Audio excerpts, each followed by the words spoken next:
നമസ്കാരം, ഞാൻ ഡോക്ടർ സൗമ്യ അജിൻ.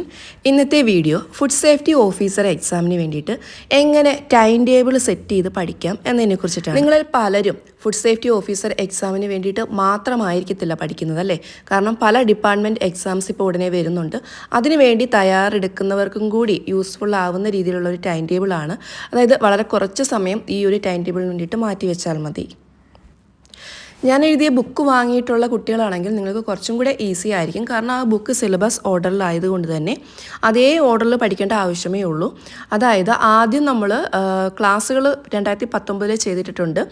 ഇപ്പോൾ വെറ്റിനറി സയൻസ് ആണെങ്കിൽ വെറ്റിനറി സയൻസിൻ്റെ ഫസ്റ്റ് വീഡിയോ കാണുക. എന്നിട്ട് അതേ ടോപ്പിക്ക് നിങ്ങൾ ബുക്ക് എടുത്തിട്ട് വായിക്കുക. അതിനുശേഷം ആ ടോപ്പിക്ക് നിങ്ങൾ നെറ്റിൽ സെർച്ച് ചെയ്യുക. അതായത് യൂട്യൂബിൽ തന്നെ സെർച്ച് ചെയ്താൽ മതി. അതിൻ്റെ MCQs ഒരുപാട് കിട്ടും. അതായത് നിങ്ങൾ ഏത് ടോപ്പിക്കാണോ പഠിക്കുന്നത് ആ ടോപ്പിക്കിൻ്റെ പേര് എഴുതിയിട്ട് MCQ എന്ന് സെർച്ച് ചെയ്ത് കഴിഞ്ഞാൽ ഒരുപാട് MCQ കിട്ടും. അതും കൂടി ഒന്ന് വർക്കൗട്ട് ചെയ്ത് കഴിഞ്ഞാൽ നിങ്ങൾക്ക് അത്യാവശ്യം നല്ല നോളജ് കിട്ടുന്നതാണ്. ഇന്ന് ഞാൻ കൊടുത്തിട്ടുള്ള ടൈം ടേബിൾ ഈ മാസം പഠിക്കാനുള്ള ടോപ്പിക്കുകളെ കുറിച്ചിട്ടാണ്. ഇതിൻ്റെ ഒരു പ്രത്യേകത നിങ്ങൾ വെറും 2 ആഴ്ച പഠിച്ചാൽ തന്നെ 2 വിഷയങ്ങൾ കംപ്ലീറ്റ് ആവും എന്നതാണ്. അപ്പോൾ മെയ് മാസത്തെ നമ്മൾ 2ആയിട്ടാണ് ഡിവൈഡ് ചെയ്തിരിക്കുന്നത്. അതായത് മെയ് 1 തൊട്ട് 12 വരെ പഠിക്കാൻ പറ്റുന്ന ഒരു ടൈം ടേബിളാണ് ആദ്യത്തേത്. ഈ ടൈം ടേബിൾ പ്രകാരം നിങ്ങൾക്ക് 2 രീതിയിൽ പഠിക്കാം. അതായത് മെയ് 1 തൊട്ട് 12 വരെ ഈ ഒരു നമ്പർ പോവുക. അതായത് ആദ്യത്തെ കോളം 1-ാം തീയതി, രണ്ടാമത്തെ കോളം 2-ാം തീയതി, ആ രീതിയിൽ പഠിക്കാം. അതല്ലെങ്കിൽ തിങ്കളാഴ്ച തൊട്ട് പഠിക്കാൻ തുടങ്ങാം. അത് നിങ്ങളുടെ സൗകര്യം ഉള്ള രീതിയിൽ നിങ്ങൾ ചെയ്യുക. മാക്സിമം ഇന്ന് തന്നെ ചെയ്ത് തുടങ്ങുക. കാരണം നമുക്ക് ഇപ്പോൾ കിട്ടുന്ന ഒരു മോട്ടിവേഷനിൽ നമ്മൾ സ്റ്റാർട്ട് ചെയ്ത് കഴിഞ്ഞാൽ സ്റ്റാർട്ട് ചെയ്യും. നെക്സ്റ്റ് വീക്കിലേക്ക് മാറ്റി വെച്ച് കഴിഞ്ഞാൽ നമ്മൾ നന്നായിട്ട് ഉഴപ്പുന്നതാണ്. അപ്പോൾ ആദ്യത്തെ ദിവസം പഠിക്കേണ്ടത്, അതായത് ഇന്ന് നിങ്ങൾ പഠിക്കാൻ തുടങ്ങുകയാണെങ്കിൽ നിങ്ങൾ വെറ്റിനറി സയൻസ് സ്റ്റാർട്ട് ചെയ്യുക. വെറ്റിനറി സയൻസും ഡയറി സയൻസുമാണ് നമ്മൾ ടൈം ടേബിളിൽ ഉൾപ്പെടുത്തിയിട്ടുള്ളത്. കാരണം ഇത് രണ്ടും വളരെ കുറച്ച് ടോപ്പിക്കേ ഉള്ളൂ, പഠിക്കാനും എളുപ്പമാണ്. ആദ്യമായിട്ട് FSOയ്ക്ക് പഠിക്കുന്ന ഒരു സ്റ്റുഡൻ്റ് ആണെങ്കിൽ ടഫായിട്ടുള്ള സബ്ജക്റ്റ് ആദ്യമേ പഠിക്കരുത്. ഇപ്പം നിയമങ്ങൾ അല്ലെങ്കിൽ ഫുഡ് ടെക്നോളജി ഇതൊക്കെ നമ്മൾ പഠിക്കാൻ തുടങ്ങിക്കഴിഞ്ഞാൽ ഭയങ്കര ബുദ്ധിമുട്ടാണ്. എന്നെയും കൊണ്ട് പറ്റില്ല എന്നുള്ളൊരു തോന്നൽ നമ്മളിതെല്ലാം നിർത്തിവെക്കും. അതുകൊണ്ടാണ് നമ്മൾ ആദ്യം സിമ്പിളായിട്ടുള്ള ഒരു സബ്ജക്റ്റ് തുടങ്ങുന്നത്. അപ്പോൾ ഇന്ന് ആദ്യത്തെ ദിവസം നിങ്ങൾ പഠിക്കേണ്ടത് standards for organization and layout of abattoirs, handling and transportation of meat animals including poultry. അതായത് അതിൻ്റെ അബറ്റേഴ്സിനെ കുറിച്ചിട്ടും അതേപോലെ ട്രാൻസ്പോർട്ടേഷനെ കുറിച്ചിട്ടുള്ള കാര്യങ്ങളൊക്കെ ജസ്റ്റ് ബേസാണ് വെറ്റിനറി സയൻസിൻ്റെ. അത് ഇപ്പം നമ്മൾ ആനിമൽസിനെ എങ്ങനെ കൊണ്ടുപോകണം, ആനിമൽസിനെ കൊണ്ടുപോകുമ്പോഴുള്ള അതിന് ഉണ്ടാകുന്ന ഡിസീസുകൾ, അങ്ങനെ കുറേ കാര്യങ്ങൾ പഠിക്കാനുണ്ട്. വളരെ സിമ്പിളാണ്. അപ്പോൾ ആദ്യത്തെ ദിവസം ഒന്ന് പഠിക്കുക. ഈ ഒരു കാര്യം പഠിക്കാൻ നിങ്ങൾക്ക് വേറെ 2-3 മണിക്കൂറിൻ്റെ ആവശ്യമേ ഉള്ളൂ. 2 മണിക്കൂറിൻ്റെ കാര്യമേ ഉള്ളൂ. 1 മണിക്കൂർ നിങ്ങൾക്ക് MCQ വേണ്ടിയിട്ട് നോക്കാം. അപ്പോൾ രാവിലെ ഒരു 5 മണിക്ക് എണ്ണിട്ടാൽ ഒരു 7 മണി കൊണ്ട് പഠിച്ച് തീർക്കാൻ കഴിയുന്ന ടോപ്പിക്കാണ്. സോ നിങ്ങൾക്ക് ബാക്കി സമയം മൊത്തം നിങ്ങൾക്ക് മറ്റ് എക്സാംസ് ഉണ്ടെങ്കിൽ പഠിക്കാം. അല്ല നിങ്ങൾ കോച്ചിങ്ങിനാണ് ജോയിൻ ചെയ്തിട്ടുള്ളെങ്കിൽ കോച്ചിങ്ങിൻ്റെ കാര്യങ്ങൾ പഠിക്കാം. പക്ഷേ ഈ ഒരു ടൈം ടേബിൾ പ്രകാരം നിങ്ങൾ വേറെ 2 മണിക്കൂറൊന്ന് മാറ്റി വെച്ചാൽ മതി. അടുത്ത ദിവസത്തെ ടോപ്പിക്, അതായത് ഇപ്പം നാളത്തെ ടോപ്പിക് എന്ന് പറയുന്നത് ആൻറ്റിമോർട്ടം ആൻഡ് പോസ്റ്റ്മോർട്ടം ഇൻസ്പെക്ഷനാണ്. ഒരു ആനിമലിനെ കൊല്ലുന്നതിന് മുമ്പും അതിനെ കൊന്ന ശേഷവും എല്ലാം അതിൻ്റെ എക്സാമിനേഷൻ, മീറ്റ് എക്സാമിനേഷൻ, പിന്നെ സയൻറ്റിഫിക് സ്ലോട്ടറിങ് മെത്തേഡ്സ് ഒക്കെ പറയുന്നുണ്ട്, ഡ്രസ്സിങ് ഒക്കെ പറയുന്നുണ്ട്. അപ്പോൾ ഇതൊക്കെ ഒന്ന് ജസ്റ്റ് അതൊക്കെ ഭയങ്കര ഇമ്പോർട്ടൻ്റ് ആണ് കേട്ടോ.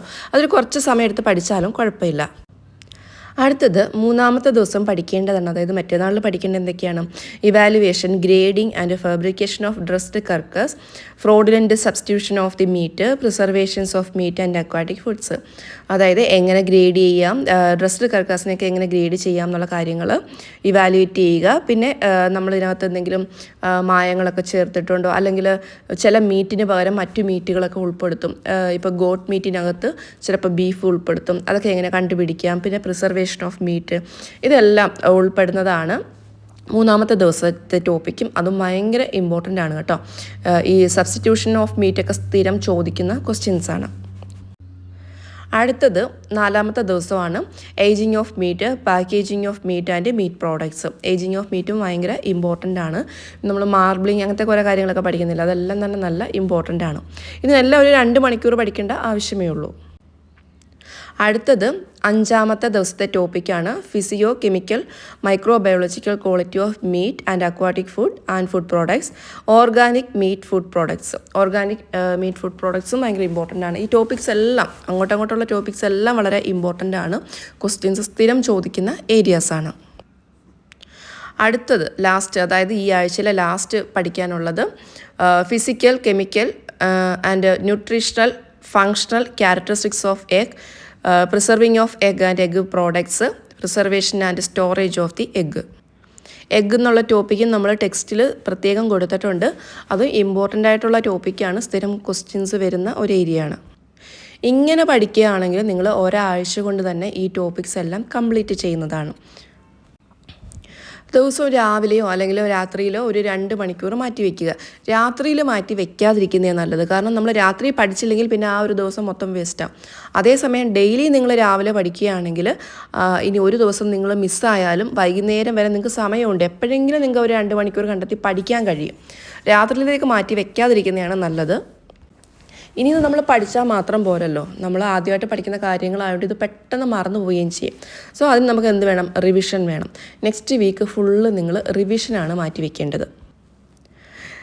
അതിന് നിങ്ങൾ ചെയ്യേണ്ടത്, ഇപ്പം നിങ്ങൾ ഈ തിങ്കളാഴ്ച അല്ലെങ്കിൽ ഇന്നിപ്പോൾ പഠിക്കാതിരിക്കട്ടെ, അപ്പോൾ അടുത്ത ബുധനാഴ്ച, അതായത് 7 ദിവസം കഴിഞ്ഞിട്ട് വരുന്ന 8ാമത്തെ ദിവസം നിങ്ങൾ ചെയ്യേണ്ടത് first 3 days topics in YouTube and Google for more notes. അതായത് നിങ്ങളിപ്പോൾ ആദ്യത്തെ 3 ദിവസം പഠിച്ച കാര്യങ്ങളില്ലേ, ഇപ്പോൾ ഈ ടൈം ടേബിൾ പ്രകാരമാണെങ്കിൽ നിങ്ങൾ തിങ്കൾ, ചൊവ്വ, ബുധൻ ഈ 3 ദിവസം, അതായത് standards for the organisation and layout of ആ വെറ്റയോർ തൊട്ട് evaluation, grading and fabrication of Kerkez അവിടം വരെയുള്ള ടോപ്പിക്കിനെ കുറിച്ചിട്ട് നിങ്ങൾ തന്നെ വീണ്ടും യൂട്യൂബിലും ഗൂഗിളിലും സെർച്ച് ചെയ്യുക. അപ്പോൾ ഈ ടോപ്പിക്സിൻ്റെ നെയിംസ് നിങ്ങൾ ഗൂഗിളിൽ ടൈപ്പ് ചെയ്ത് കൊടുത്താൽ മതി, അല്ലെങ്കിൽ യൂട്യൂബിൽ സെർച്ച് ബട്ടണിൽ എഴുതി കൊടുക്കുക. അപ്പോൾ അല്ലെങ്കിൽ ഇപ്പം grading of Kerkez, food safety officer class അല്ലെങ്കിൽ FSSA എന്ന് എഴുതുമ്പോൾ തന്നെ ഒരുപാട് നല്ല ക്ലാസ്സുകൾ വരും. ചിലപ്പോൾ ഹിന്ദി ചാനൽസിൻ്റെ ആയിരിക്കും, എങ്കിൽ തന്നെയും അതിൻ്റെ സ്ലൈഡുകൾ ഇംഗ്ലീഷിലായതുകൊണ്ട് തന്നെ നമുക്ക് നന്നായിട്ട് മനസ്സിലാവും. സോ നമ്മളുടെ ടെക്സ്റ്റിലോ അല്ലെങ്കിൽ നിങ്ങളുടെ കോച്ചിങ് ക്ലാസ്സുകളിലോ ഇല്ലാത്ത എക്സ്ട്രാ നോട്ട്സും കൂടെ നിങ്ങൾക്ക് കിട്ടുന്നതാണ്. അടുത്ത ദിവസം നിങ്ങൾ ചെയ്യേണ്ടത് search MCQ of the first 3 days topics. ഇതേ ടോപ്പിക്സിൻ്റെ MCQ ആണ് നിങ്ങൾ നെക്സ്റ്റ് ഡേ സെർച്ച് ചെയ്യേണ്ടത്. നിങ്ങൾ മാക്സിമം നോളജ് നിങ്ങൾ ശേഖരിച്ച് വെച്ചു. അടുത്തത് ചെയ്യേണ്ടത് മാക്സിമം MCQ കൂടെ ചെയ്യുക എന്നുള്ളതാണ്. അതിനാണ് നിങ്ങൾ ആ ദിവസം യൂസ് ചെയ്യേണ്ടത്. അടുത്തത് 1 more revision and complete if you have any pendings. അതായത് 3ാമത്തെ ദിവസം, അതായത് അടുത്ത ആഴ്ച 3ാമത്തെ ദിവസം നിങ്ങൾ എന്താ ചെയ്യേണ്ടത്? ഒന്നുകൂടി ഇതെല്ലാം റിവിഷൻ ചെയ്യുക. ചിലപ്പോൾ നിങ്ങൾ ഏതെങ്കിലും ഒരു ടോപ്പിക്ക് പെൻഡിങ്സ് ഇട്ടിട്ടുണ്ടാവും അല്ലേ, പഠിക്കാൻ മറന്നു പോയിട്ടോ അല്ലെങ്കിൽ പഠിക്കാൻ സമയം കിട്ടാതെ മാറ്റി വെച്ചിട്ടുണ്ടാവും. അതും കൂടി ഒന്ന് കംപ്ലീറ്റ് ചെയ്യാൻ വേണ്ടിയിട്ട് ആ 3ാമത്തെ ദിവസം ഉപയോഗിക്കുക. ഇത്രയാവുമ്പോൾ തന്നെ ഏകദേശം നമുക്കൊരു ഐഡിയ കിട്ടും എങ്ങനെയാണ് പഠിക്കേണ്ടതെന്ന്. വീണ്ടും 4ാമത്തെ ദിവസം നിങ്ങൾ സെയിം കാര്യങ്ങൾ, അതായത് നമ്മൾ ആദ്യത്തെ 3 ടോപ്പിക്കല്ലേ പഠിച്ചു കഴിഞ്ഞുള്ളൂ. അടുത്ത 4 ടോപ്പിക്, അതായത് വ്യാഴം, വെള്ളി, ശനി, ഞായർ, ആ 4 ടോപ്പിക്കുകൾ എന്ത് ചെയ്യണം? സെയിം കാര്യം ചെയ്യണം. യൂട്യൂബിൽ സെർച്ച് ചെയ്യുക, നോട്ട്സ് ഉണ്ടാക്കുക. അടുത്ത ദിവസം അതിൻ്റെ MCQ സെർച്ച് ചെയ്യുക. പിന്നെ അതിൻ്റെ അടുത്ത ദിവസം എന്ത് ചെയ്യണം? റിവിഷൻ ചെയ്യുക. പെൻഡിങ്സ് ഉണ്ടെങ്കിൽ അതും കൂടി കംപ്ലീറ്റ് ചെയ്യുക. ഏറ്റവും ലാസ്റ്റ് ഡേ നിങ്ങൾ ചെയ്യേണ്ടത് എന്താണ്? ഇത്രയും ടോപ്പിക്സ്, ഈ നമ്മൾ 7 ദിവസം പഠിച്ച ഇത്രയും, അല്ലെങ്കിൽ വെറ്റിനറി സയൻസിൻ്റെ ഫുൾ ടോപ്പിക്കിൻ്റെ സെൽഫ് അസസ്മെൻറ്റ് നടത്തുക. നിങ്ങളായിട്ട് ക്വസ്റ്റ്യൻസ് ഇട്ടിട്ട് ക്വസ്റ്റ്യൻസ് ആൻസർ ചെയ്ത് നോക്കുക.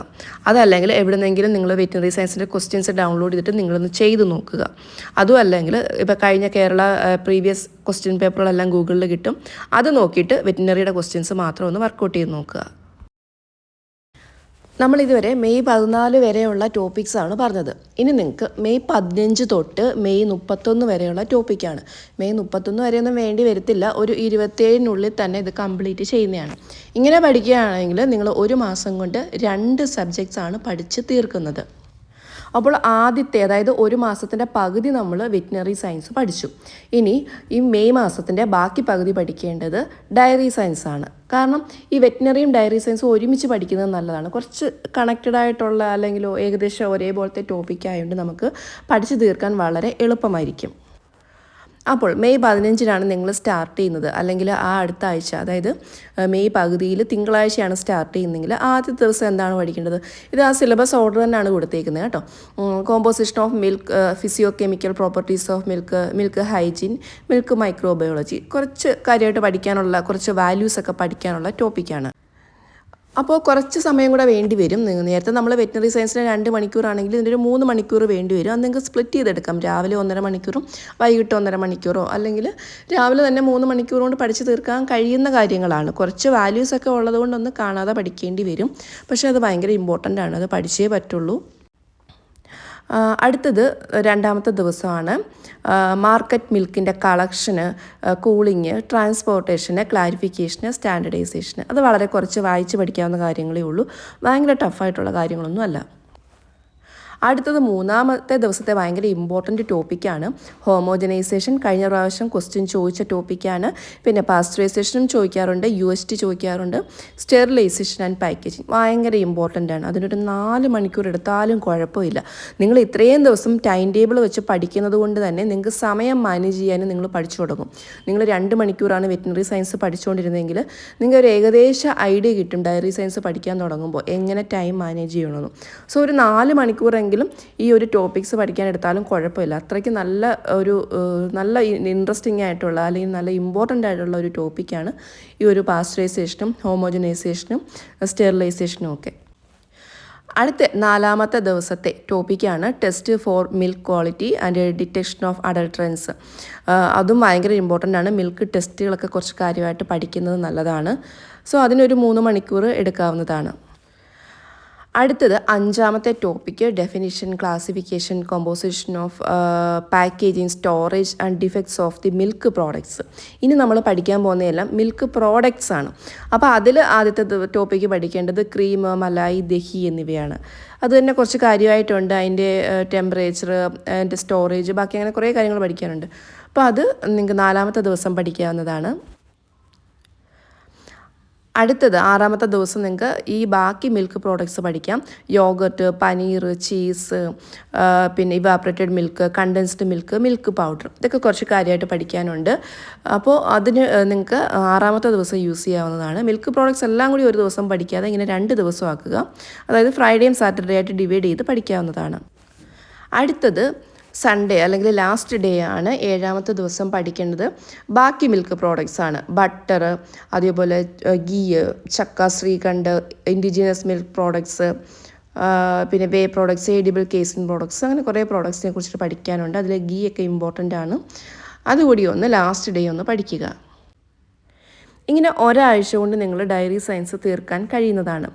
പിന്നെ എന്ത് ചെയ്യും? അടുത്ത ആഴ്ച വീണ്ടും നിങ്ങൾ റിവിഷൻ സ്റ്റാർട്ട് ചെയ്യണം. വെറ്റിനറിക്ക് പറഞ്ഞതുപോലെ തന്നെ ഫസ്റ്റ് 3 ടോപ്പിക്സ് അല്ലേ, അതായത് ആദ്യത്തെ 3 ഡേയ്സ് ടോപ്പിക്ക് നിങ്ങൾ യൂട്യൂബിൽ സെർച്ച് ചെയ്യുക. മാക്സിമം നോട്ട്സും കൂടെ, അതായത് കുറച്ചും കൂടി ഡീപ്പായിട്ട് പഠിക്കുക. അടുത്ത ദിവസം നിങ്ങൾ അതിൻ്റെ MCQ ചെയ്യുക. നെക്സ്റ്റ് എന്താണ്, വീണ്ടും ഒന്ന് റിവിഷൻ ചെയ്തിട്ട് എന്തെങ്കിലും പെൻഡിങ്സ് ഉണ്ടെങ്കിൽ അതുകൂടി ഒന്ന് കംപ്ലീറ്റ് ചെയ്യുക. 4ാമത്തെ ദിവസം എന്ത് ചെയ്യണം? ബാക്കി 4 ടോപ്പിക്സിനെ കുറിച്ചിട്ട് സെർച്ച് ചെയ്യുക. മാക്സിമം നോട്ട്സ് കളക്ട് ചെയ്യുക. അടുത്ത ദിവസം അതിൻ്റെ MCQ നോക്കുക. നെക്സ്റ്റ് ഡേ വീണ്ടും റിവിഷൻ നടത്തിയിട്ട് പെൻഡിങ്സ് ഒക്കെ ഉണ്ടെങ്കിൽ അതും കൂടെ ഒന്ന് കംപ്ലീറ്റ് ചെയ്യുക. ഏറ്റവും അവസാനത്തെ ദിവസം, അതായത് ഒരു മെയ് 27 ആകുമ്പോഴത്തേക്കും നിങ്ങൾക്ക് സെൽഫ് അസസ്മെൻറ്റ് എക്സാം നടത്താം. അതായത് ഡയറി സയൻസിൻ്റെ പ്രീവിയസ് ക്വസ്റ്റ്യൻസ് എടുത്തിട്ടോ അല്ലെങ്കിൽ നിങ്ങൾ സ്വന്തമായിട്ട് ക്വസ്റ്റ്യൻസ് ക്രിയേറ്റ് ചെയ്തിട്ടോ നിങ്ങളൊന്ന് അസസ്മെൻറ്റ് പോലെ ഒരു എക്സാം പോലെ ഇടുക. അപ്പോൾ ഇത് മെയ് മാസത്തിലെ മാത്രം ടൈം ടേബിളാണ്. ഇങ്ങനെ ഓരോ മാസവും നമ്മൾ പഠിക്കാനുള്ള ടൈം ടേബിൾ തരാം. നമുക്ക് എന്തായാലും നമ്മുടെ മുമ്പിലൊരു 5 മാസം പരീക്ഷയ്ക്ക് വേണ്ടിയിട്ടുണ്ട്. സോ ഈ ഒരു 5 മാസം കൊണ്ട് എങ്ങനെ നമുക്ക് സിലബസ് തീർക്കാമെന്ന് ഞാൻ പറഞ്ഞു തരാം. അപ്പോൾ ആദ്യത്തെ മാസത്തെ ടൈം ടേബിൾ മാത്രമാണിത്. അത് ഇന്ന് തന്നെ നിങ്ങൾ പഠിച്ചു തുടങ്ങുക. ബുക്സ് വാങ്ങിച്ചിട്ടുള്ളവർ ബുക്സിൻ്റെ ഓർഡറിൽ പഠിക്കുന്നത് നല്ലതായിരിക്കും.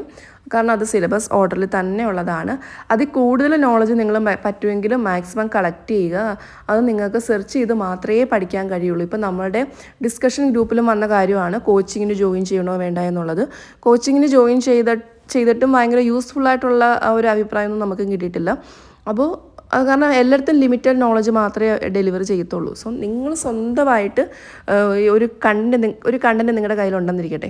ആ ഒരു കണ്ടൻറ്റ് പഠിച്ച ശേഷം, അതായത് ഇപ്പോൾ ഒരു ബുക്കോ അല്ലെങ്കിൽ കോച്ചിങ് സെൻറ്ററിലെ നോട്ട്സോ എന്താണേലും അത് പഠിച്ച ശേഷം അതുമായിട്ട് ബന്ധപ്പെട്ടിട്ടുള്ള കാര്യങ്ങൾ മാക്സിമം സെർച്ച് ചെയ്തുകൊണ്ടിരിക്കുക. അത് നിങ്ങൾക്ക് യൂട്യൂബ് ധാരാളമായിട്ട് ഉപയോഗിക്കാൻ കഴിയുന്നതാണ്. യൂട്യൂബിൽ ഒരുപാട് നല്ല ക്ലാസ്സുകളൊക്കെ ഉണ്ട്. അതും കൂടി നോക്കി സ്വന്തമായിട്ട് പഠിക്കുന്നവർക്ക് പരീക്ഷയ്ക്ക് വിജയം 100% ഉറപ്പാണ്. അതല്ലാതെ ഒരാളും നിങ്ങൾക്ക് സ്പൂൺ ഫീഡിങ് പോലെ എല്ലാ കാര്യങ്ങളും പറഞ്ഞു തരില്ല. അത് പറ്റുകയില്ല. കാരണം ഇതൊരു വലിയ ടോപ്പിക്കുകളാണ് എല്ലാം.